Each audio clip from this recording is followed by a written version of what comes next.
Before we get in to the news of the day and our big topic, I want to let you know that I'm streaming Summer Game Fest at 11:45 a.m. Pacific, 2:45 p.m. Eastern. It's going to be a ton of fun. Even if Keeley doesn't have amazing stuff, we'll make it fun, and hopefully he has some cool Switch announcements. I'm sure there'll be big reveals. My game's going to be there. It'll be a good time. Link in the description down below. But now, more and more people are invoking the final year of Wii and the final year of Wii U and drawing comparisons to 2023 for Nintendo Switch. They're trying to really logic out why Nintendo has said nothing. And now we have rumblings that maybe there won't in fact be anything more in June, maybe it'll be later in July, but maybe it won't even be a direct, and people are trying to reason out what's happening and say that the Switch is entering its slow period. I've been researching this all morning, and I think you're going to be surprised by what I found. The Wii U, and the Switch make it all make sense. I will do that for you. Good morning, Mario, and good morning, Switch fans.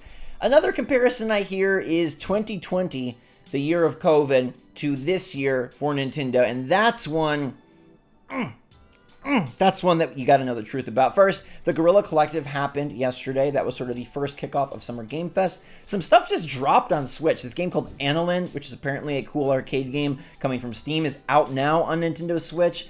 There's another game that hit Nintendo Switch as well instantly. It is called Nocturnal. We also got another new trailer for this sweet game that's basically Wario in a new era. It's called Angry Man Anton Blast. I like the look of this one a lot. A bunch of indies, and again, the indie support on Switch just continues to remain amazingly strong.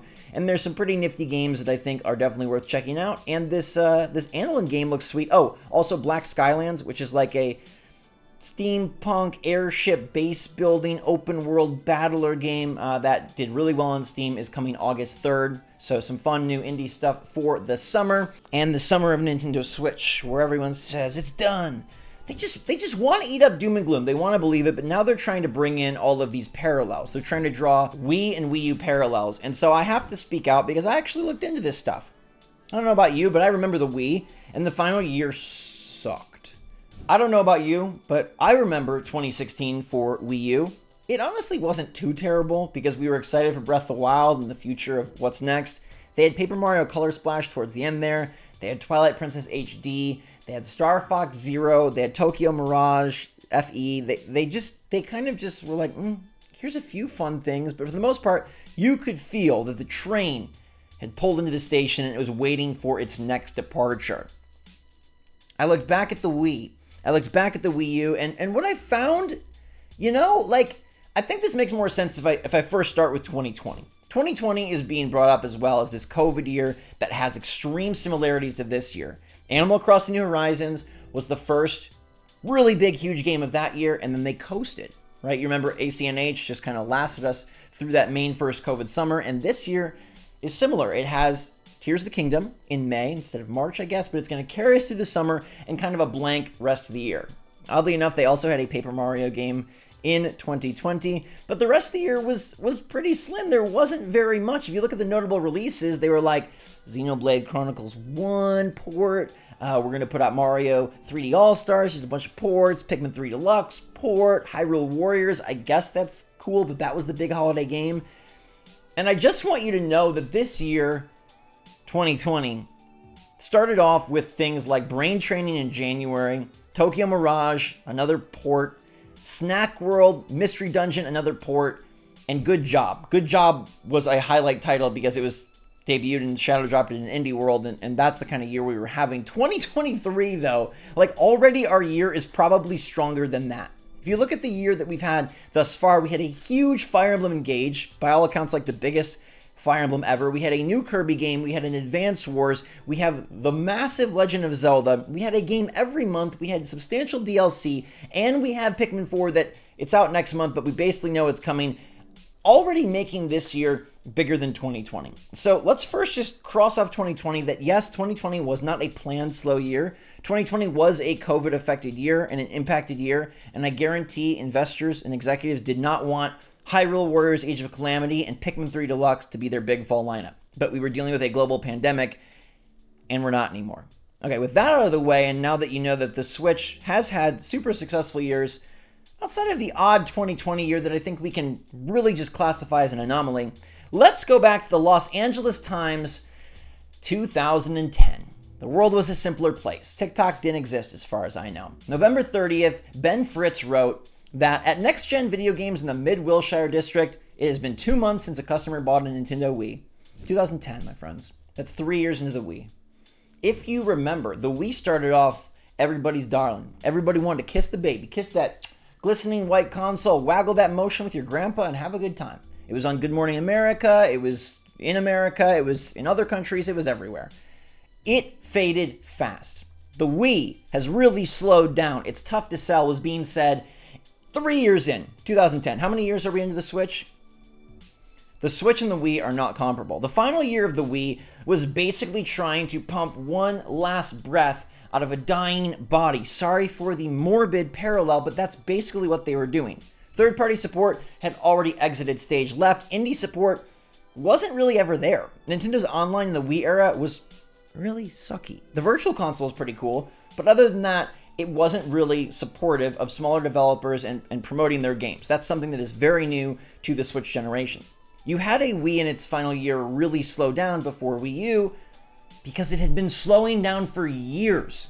It had been slowing to a crawl for a long time, and much of the stuff, the goodies that made the Wii great in the beginning, had worn away because it was gimmick driven and it was hype driven and it really didn't have the lasting power. There are very few games on Wii that outside of family memories go down as insanely amazing games.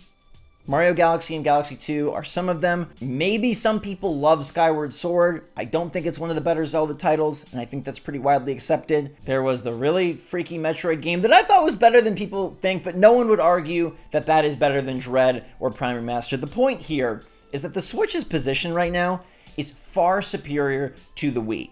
And if we look at the Wii U, like I mentioned, their final year was ho-hum, but it was with the promise of a big Zelda game that was still to come. It was with the promise of a system that newly would be announced and would newly sort of revolutionize where Nintendo was at, and the Wii U never sold well at all. The Wii U only pushed 13 million units.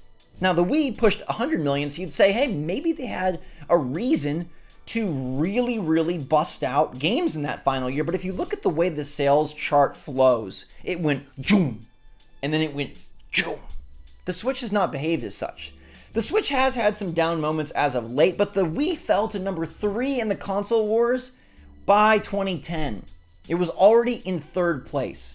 Nintendo's Switch, despite falling short of the PS5 some months, is still sitting pretty in a really great spot as the top seller this generation and in number 2 right now in month-to-month sales. And also their curve did not go whoosh, whoosh. Their curve has just gone with a little decline. Now, we know that they're worried about hitting their sales goal this year, and that makes perfect sense because we kind of have reached a bit of a critical maximum. But again, let's paint these scenarios for what they are. The Wii was a rocket ship that fell to the earth very quickly and did not have truly much incentive to go on till its last legs or even carry on beyond its successor. The Wii U was by all accounts a joke by 2016. This system only lasted like 3 years, really. It was a stopgap, it was probably a misstep, and it didn't do well. I love Zombie U just as much as the next guy, Nintendo Land Mario Chase, super cool. It didn't cut it. It was not a system that was favorable in the gaming populace, and it was not something that Nintendo was super geeked and proud about. Well, right now they're very geeked and proud about Nintendo Switch, and rightfully so, because they have insane support from their fans and from the gaming industry as a whole. The indie games keep on cruising. I just listed 2 indie games that are out today, and I listed a bunch more. The Guerrilla Collective had 26 games coming to Switch. Devolver Digital is going to have plenty more. Even Summer Games Fest should have some titles coming to Switch, including big third-party games like Mortal Kombat 1. If Mortal Kombat 1 released in the final year of Wii or Wii U, it never would have made it to a Nintendo system. Not just because, like, duh, it's like a freaking sweet PS5 game, but I'm saying a comparable title would not have come out. Where the Switch is at is in a high position. They sit in a position of strength, and they want to continue that position. They don't want to say, well, let's twiddle our thumbs, let's pack it in, let's wait and hope the next thing hits. They know they have a hit, and they know the next thing will hit as well.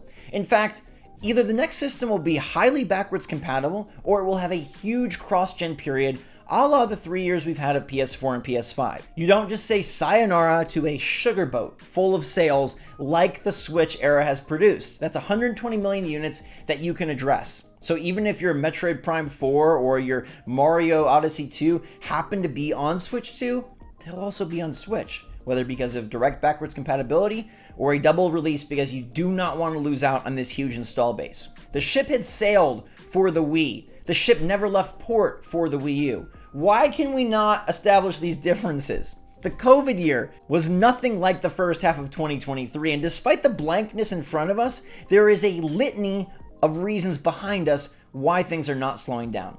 Look at the cadence that Nintendo had in the first half of 2023.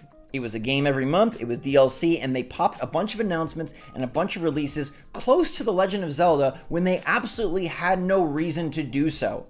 Unless there's more. Do you really believe that Nintendo busts out the Xenoblade Chronicles 3 DLC and busts out Everybody 1-2 Switch and busts these things out all in the first half because they just want to leave the second half empty? Because 120 million, 130 million players should probably just sit there, even though they're ready to spend money on Switch. Trust me, the Wii U people were not ready to spend money on the Wii U by 2016. And the Wii people were surely sick of the gimmick by 2013. This was not a case where the final years of those systems aren't anything remotely like the final years of this system right here. I believe in a Switch 2 probably more than the next guy. I think it's coming either later this year or sometime next year for sure, without a doubt.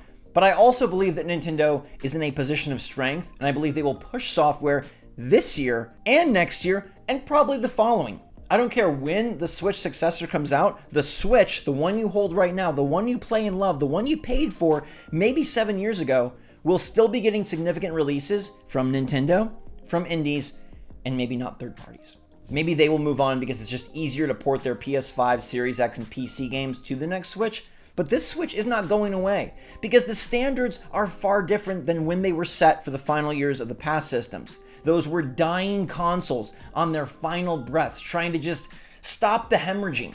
Race to the next thing so you can make some money, please. And then when the Wii U didn't do it, they were like, oh crap, get us in and out in a 3-year cycle so we can hit Nintendo Switch. Do you see anything remotely like that happening today? No. I don't know if they'll go June, July, August for all I care. Nintendo has more games coming out this year. It's not just going to be an F-Zero port and a Paper Mario port. They sure love to put Paper Mario when things are slow, but I'm telling you, Nintendo has operated not like this, not like the Wii, not like the Wii U, and not like 2020. Their first half proves to you that this is a different cadence, a different pace, and a different year.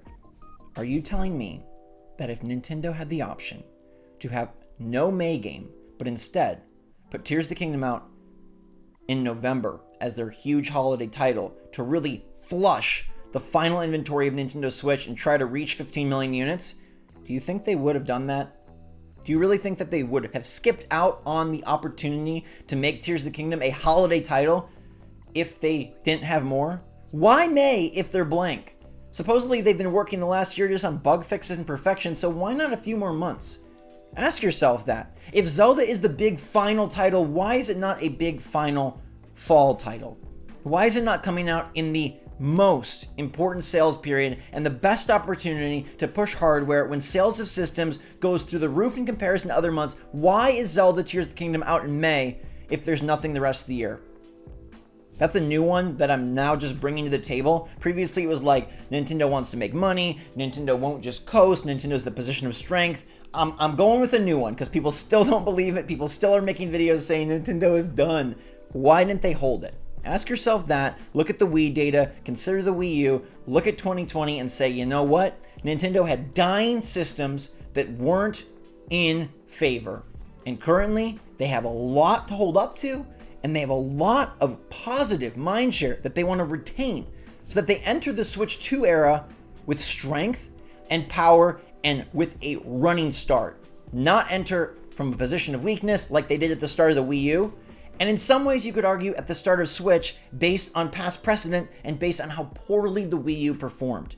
We're talking about 10 times more success for the Switch than the Wii U. So when you try to draw comparisons to the faltering Wii and then the abysmal Wii U, and then you look at Switch, record breaker, godsend, Furukawa's Fantasyland for his pocketbook. Please know that it'll behave differently, and please know that the rest of this year will be chock full of Nintendo games. Until next time, everybody, let me know your thoughts in the comments down below. I'll see you on the stream. Thanks for watching. SwitchForce out.